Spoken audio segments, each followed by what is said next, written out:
ప్రత్యేక హోదాపై కాంగ్రెస్ నేత కేవీపీ ప్రధాని మోడీకి లేఖ రాశారు. లేఖలోని అంశాలను మీడియాకు వివరిస్తున్నారు. ఇప్పుడు ఆ లైవ్ చూద్దాం. అంత సరైన సాంప్రదాయం కాదని మనలో కొంతమంది మిత్రులు సెలవిచ్చారు. సో అవి కాకుండా ప్రస్తుతం జరుగుతున్న కరెంటు రాజకీయ పరిణామాల మీద కూడా కొన్ని చర్చించుకున్నాం. ఈ మధ్య కాలంలో ఎక్కువగా దేశమంతా వినపడుతున్నది జల్లికట్టు. ఆంధ్ర రాష్ట్రంలో వినపడతా ఉంది జల్లికట్టు స్ఫూర్తి. దీని మీద నేను సవినయంగా చాలా మృదువుగా అతి సరళమైన భాషలో చంద్రబాబు నాయుడు గారికి ఒక ఉత్తరం రాస్తే దాని గురించి అక్రభాష్యాలు చెప్పడం జరిగింది. జల్లికట్టు స్ఫూర్తి అంటే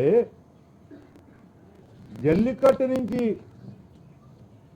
ఆ ఉద్యమం నుంచి వచ్చే స్ఫూర్తిని తీసుకోవా మహానుభావ అని నేను సవినయంగా మనవి చేస్తే దాంట్లో కూడా చాలా వినయంగా చెప్పాం. ప్రజాభిప్రాయం ముందు ఎవరైనా తల వంచవలసిందే. ఇది చిరకాలంగా మనం వింటున్న మాటే అయినా మన తమిళ సోదర పార్టీలు కులాలు, మతాలు, వర్గాలు, ప్రాంతాలు, వృత్తులకు అతీతంగా ఏకమై దీన్ని నిరూపించిన విధాన్ని ఒక్కసారిగా చూడండి.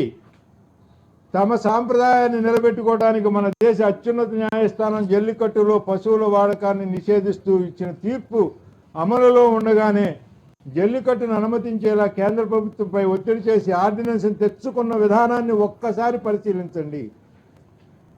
మళ్ళీ జల్లికట్టును అనుమతించే విషయం ప్రస్తుతం ఉన్న న్యాయస్థానంలో పరిశీలనలో ఉన్నందున ఈ విషయం సబ్జుడిస్ అని తప్పించుకునే అవకాశం కేంద్రానికి ఉన్నా కేంద్రం మెడలు వంచి ఉత్తర్వులు తెచ్చుకున్న విషయం ఒకసారి పరిశీలించండి.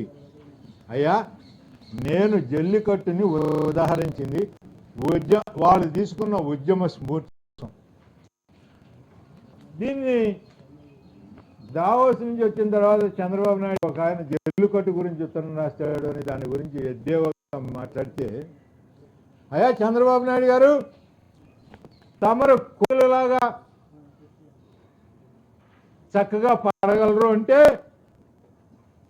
అందులో ఉన్న స్ఫూర్తి కోకిల చక్కగా పాడగలరనే తీసుకోకుండా కోకిల నల్లగా ఉంటుంది, అసహ్యంగా ఉంటుంది, నేను మొహానికి రంగు వేసుకొని ఉంటాను, ఎప్పుడు నన్ను కోకిలతో పోలిస్తావా అంటే దానికి నాబోటి వాడు సమాధానం చెప్పగలిగిన పరిస్థితి లేదు. ఏపీ ప్రత్యేక హోదా కోసం